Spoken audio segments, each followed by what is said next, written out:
Morning children, online class, subject Hindi, class 5th, part 15, न्याय मंत्री।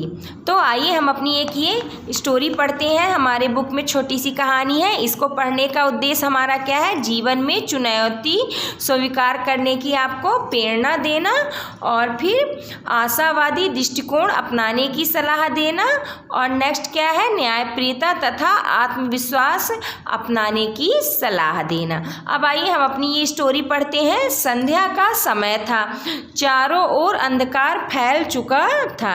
ऐसे में किसी ने घर का दरवाजा खटखटाया। कौन है? ब्राह्मण शिशुपाल ने दरवाजा खोलते हुए पूछा। फिर एक परदेसी बाहर से आवाज आई, क्या मुझे रात काटने के लिए स्थान मिल जाएगा? शिशुपाल ने दरवाजा खोला।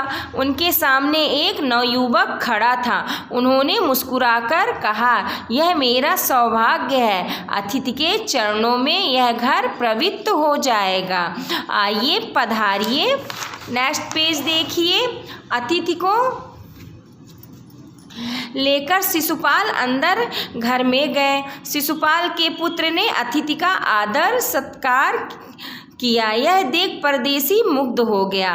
भोजन आदि से निबटकर दोनों बातें करने लगे। बात देश की अव्यवस्था पर चल रही थी। शिशुपाल बोल उठे, आजकल बड़ा अन्याय हो रहा है, मेरा तो खून खौल उठता है। परंतु परदेसी इस बात से सहमत न था। कुछ चिढ़कर वह बोल उठा, दोष निकालना तो सुगम है, परंतु कुछ करके दिखाना कठिन है। शिशुपाल के लिए यह एक खुली चुनौती थी। बोले, अवसर मिले तो दिखा दूं कि न्याय किसे कहते हैं। तो आप अवसर चाहते हैं? हाँ, अवसर चाहता हूँ। फिर कोई अन्याय नहीं होगा? बिल्कुल नहीं। कोई अपराधी दंड से ना बचेगा? नहीं। परदेसी ने मुस्कुराकर कहा, यह बहुत कठिन काम है। ब्राह्मण के लिए कुछ भी कठिन नहीं है। मैं न्याय का डंका बजाकर दिखा दूंगा। परदेसी के मुख पर धीरे से मुस्कुराहट आई और चली गई। इसके बाद भी उनकी बातें चलती रही। कुछ देर बाद वे सो गए। सुबह उठकर परदेसी ने शिशुपाल को धन्यवाद देकर उनसे विदा ली। कुछ दिनों बाद शिशुपाल का घर पूछते पूछते कुछ सिपाही आए और उन्हें दरबार में चलने के लिए निवेदन किया। शिशुपाल सहम गए। वो यह नहीं समझ सके कि सम्राट ने उन्हें क्यों बुलाया है। कहीं उस परदेसी ने तो सम्राट से झूठी सच्ची शिकायत नहीं कर दी। यह सोचते सोचते वे सिपाहियों के साथ चल पड़े। दरबार में पहुंचकर शिशुपाल का कलेजा धड़कने लगा। तभी सम्राट अशोक दरबार में पधारे और मुस्कुराते हुए बोले, ब्राह्मण देवता, आप मुझे पहचान ही लिया होगा। याद है आपने कहा था कि यदि मुझे अवसर दिया जाए तो मैं न्याय का डंका बजा दूंगा। मैं आपको अवसर देना चाहता हूँ, आप तैयार हैं? पहले तो शिशुपाल कुछ घबरा गए, परंतु फिर उन्होंने बड़ी शांति से गर्दन उठाकर कहा, यदि सम्राट की यही इच्छा है तो मैं तैयार हूँ। बहुत ठीक, आप न्याय मंत्री हुए, सम्राट ने कहा, और आपने हाथ की अंगूठी उतारकर शिशुपाल को पहना दी। यह सम्राट अशोक की राज मुद्रा थी। अब शिशुपाल न्याय मंत्री थे। उन्होंने राज्य की समुचित व्यवस्था करनी आरंभ कर दी। उनके सुप्रबंध से राज्य में पूरी तरह शांति रहने लगी। किसी को किसी प्रकार का भय नहीं था। लोग घर के दरवाजे तक खुले छोड़ जाते थे। चारों तरफ न्याय मंत्री के सुप्रबंध और न्याय की धूम मच गई। लगभग 1 महीने बाद किसी ने रात में एक पहरेदार की हत्या कर दी। सुबह होते ही यह बात चारों तरफ जंगल में आग की तरह फैल गई। लोग बड़े हैरान थे। शिशुपाल की तो नींद ही उड़ गई। उन्होंने खाना पीना छोड़कर अपराधी का पता लगाने में रात दिन एक कर दिया। बहुत प्रयत्न यानी कोशिश करने के बाद जब अपराधी का पता चला तो शिशुपाल के आश्चर्य का ठिकाना न रहा। स्वयं सम्राट ने उस पहरेदार की हत्या की थी। सम्राट को अपराधी घोषित करना बहुत कठिन काम था। शिशुपाल करे भी तो क्या करें। एक ओर वे न्याय मंत्री थे और दूसरी ओर सम्राट के सेवक, परंतु न्याय की दृष्टि से सम्राट और साधारण व्यक्ति में कोई अंतर नहीं होता। अगले दिन शिशुपाल बहुत शांत थे। उन्होंने अपना कर्तव्य निश्चय कर लिया था कि वे ठीक समय पर दरबार में पहुँचे। सम्राट अशोक सिंहासन पर बैठे हुए थे। आते ही उन्होंने शिशुपाल से पूछा, अपराधी का पता चला?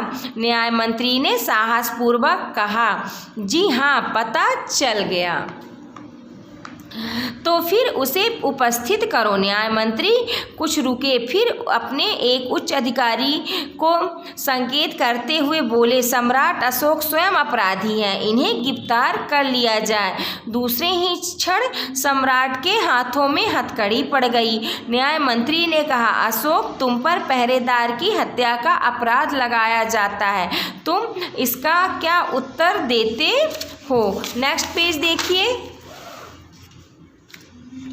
सम्राट ओंठ काटकर रह गए। न्याय मंत्री ने फिर पूछा, तो तुम अपराध स्वीकार करते हो? हाँ, मैंने उसे मारा अवश्य है, पर वह उदंड था। सम्राट का उत्तर था। वह उदंड था या नहीं? तुमने एक राजकर्मचारी की हत्या की है, तुम अपराधी हो, तुम्हें मृत्युदंड दिया जाता है। न्याय मंत्री ने निर्णय दिया। सभी सभा में सन्नाटा छा गया। कोई कल्पना भी नहीं कर सकता था कि सम्राट को अपराधित घोषित कर दंडित भी किया जा सकता है। न्याय मंत्री का निर्णय सुन सम्राट ने सिर झुका लिया। वो शिशुपाल की परीक्षा लेना चाहते थे। शिशुपाल अपनी परीक्षा में सफल हो गए थे। सम्राट का हृदय ऐसे व्यक्ति को पाकर गदगद हो रहा था। यानी गदगद होना यानी खुशी से क्या थे, उनके हृदय में क्या है, बहुत सारी खुशी हो गई थी कि मुझे कितना अच्छा व्यक्ति मिला जो अपने न्याय के लिए राजा का क्या हुआ, राजा से झूठ नहीं बोला, उसने बिल्कुल सही निर्णय लिया। तभी न्याय मंत्री का संकेत पाकर एक कर्मचारी सम्राट अशोक की सोने की मूर्ति लेकर उपस्थित हो गया। न्याय मंत्री ने खड़े होकर कहा, सज्जनों, यह सच है कि मैं न्याय मंत्री हूँ। यह भी सच है कि अपराधी को दंड मिलना चाहिए, परंतु अपराधी और कोई नहीं, स्वयं सम्राट है। शास्त्रों में राजा को ईश्वर का रूप माना जाता है, इसलिए उसे ईश्वर ही दंड दे सकता है। अतएव मैं आज्ञा देता हूं कि सम्राट को चेतावनी देकर छोड़ दिया जाए और उनके स्थान पर इस सोने की मूर्ति को फांसी पर लटका दिया जाए, जिससे लोगों को शिक्षा मिले। न्याय मंत्री का न्याय सुन सभी उनकी जय जयकार कर उठे। जब सब लोग चले गए तो शिशुपाल ने राजमुद्रा सम्राट अशोक के सामने रख दी और बोले, महाराज, यह राजमुद्रा वापस ले लें, मुझसे यह बोझ नहीं उठाया जाएगा। अशोक ने सम्मान भरी दृष्टि से उनकी ओर देखते हुए गदगद कंठ से कहा, आपने मेरी आंखें खोल दी है, आपका साहस प्रशंसनीय है, यह भार आपके अतिरिक्त और कोई नहीं उठा सकता। न्याय मंत्री निरुत्तर हो गए, यानी उन्हें कोई उत्तर नहीं दे सके। तो ये आपकी क्या थी, एक छोटी सी कहानी थी। अब आइए हम देखते हैं क्या शब्दार्थ, इसकी वर्ड मीनिंग देखते हैं। परदेसी, परदेसी मीन्स क्या होता है, जो दूसरे देश का होता है। इसके बाद अतिथि, अतिथि मीन्स मेहमान होता है। सुगम यानी आसान, अवसर यानी मौका, सहमना यानी डरा या भर से ठिठकना। नेक्स्ट है प्रयत्न, प्रयत्न मीन्स कोशिश, दृष्टि मीन्स नज़र और क्षण मीन्स क्या होता है, पल होता है। तो इसे आपको अपने कॉपी में लिखना है और क्या करना है, लर्न करना है। फिर नेक्स्ट पेज आप लोग देखिए, ये सही विकल्प पर हमें क्या करना है, सही का चिन्ह लगाना है। तो देखिए फर्स्ट क्या है, ब्राह्मण ने परदेसी का किया, तो क्या किया था, इसका आंसर क्या हो जाएगा, सत्कार हो जाएगा। फिर नेक्स्ट देखिए क्वेश्चन, इसमें सेकंड नंबर अब देखिए नेक्स्ट आपका क्या है, चारों ओर न्याय मंत्री के सुप्रबंध का तथा न्याय की क्या हो गई थी, धूम मच गई थी। तो इसका आंसर क्या होगा, सेकंड नंबर हो जाएगा, धूम मच गई। फिर देखिए नेक्स्ट देखिए क्वेश्चन, अपराधी था, तो अपराधी कौन था बताइए, न्याय मंत्री, सेनापति की राजा। तो इसका आंसर क्या हो जाएगा, राजा। जो आपका राजा था वो क्या था, अपराधी था, क्योंकि जो पहरेदार था उसकी हत्या कौन किया था, राजा ने खुद किया था उसकी हत्या। इसलिए इसमें क्या पूछा है कि अपराधी कौन था, तो इसका आंसर हो जाएगा अपराधी राजा था। अब देखिए नेक्स्ट देखिए, सही कथन पे हमें क्या करना है, सही का चिन्ह, और गलत कथन पे हमें क्या करना है, गलत का निशान लगाना है। तो फर्स्ट क्वेश्चन देखिए, सुबह उठकर परदेसी शिशुपाल को गालियां देने लगा, ये आपका गलत है। फिर नेक्स्ट क्वेश्चन देखिए, इसमें आप दरबार में पहुंचकर शिशुपाल का कलेजा धड़कने लगा, ये आपका सही है। फिर नेक्स्ट क्वेश्चन देखिए, सम्राट ने शिशुपाल को अपनी तलवार दे दी, ये आपका गलत है। फिर देखिए, लगभग 3 महीने बाद किसी ने रात में एक पहरेदार की हत्या कर दी, ये आपका गलत है। फिर देखिए नेक्स्ट क्या है, निम्नलिखित प्रश्नों के हमें क्या करना है, उत्तर देना है।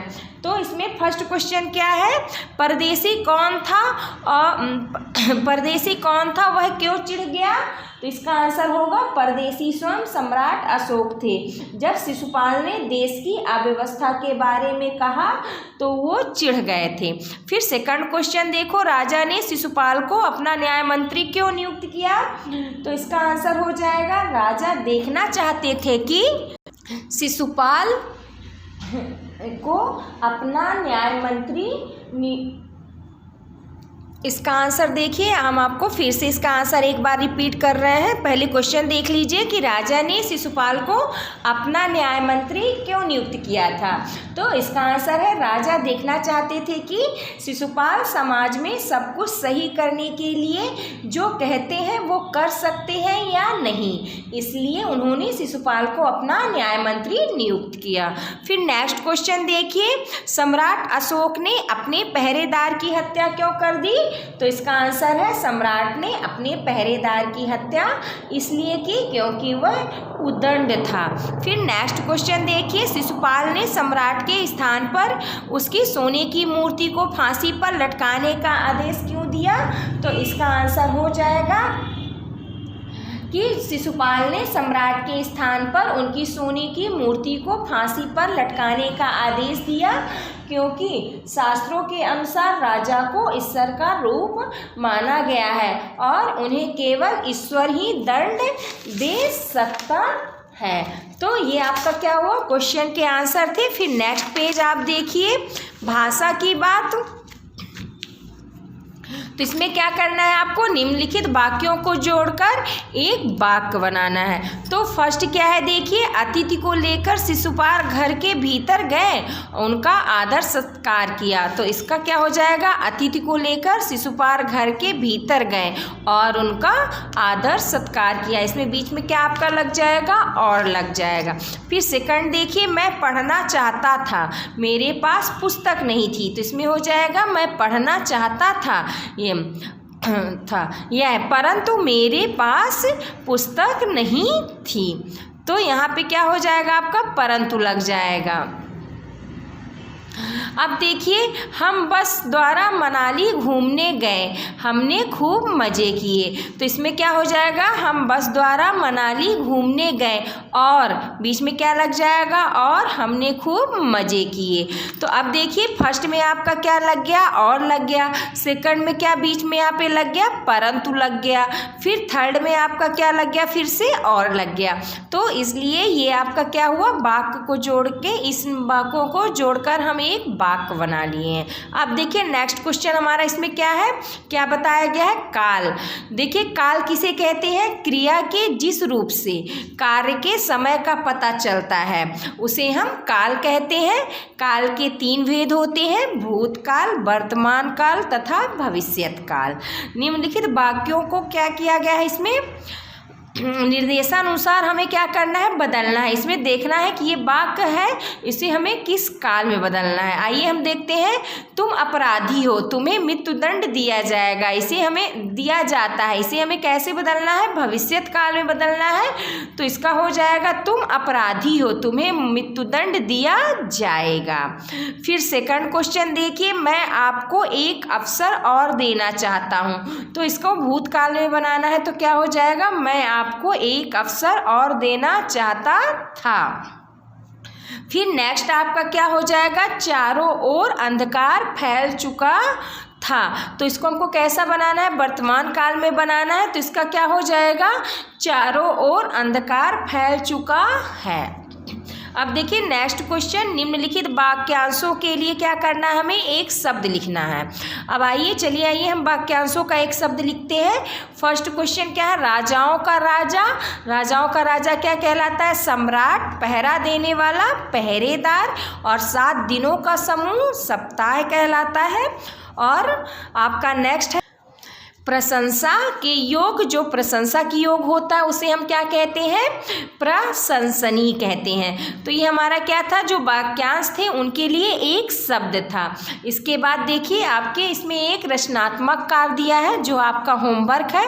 आपको छत्रपति शिवाजी के बारे में कुछ जानकारी लेके यहाँ पे लिखनी है कि छत्रपति शिवाजी क्या थे और कौन थे, उनके बारे में आपको इसमें लिखना है। तो आपका ये लेसन यही ख़त्म होता है पाठ। Thank you.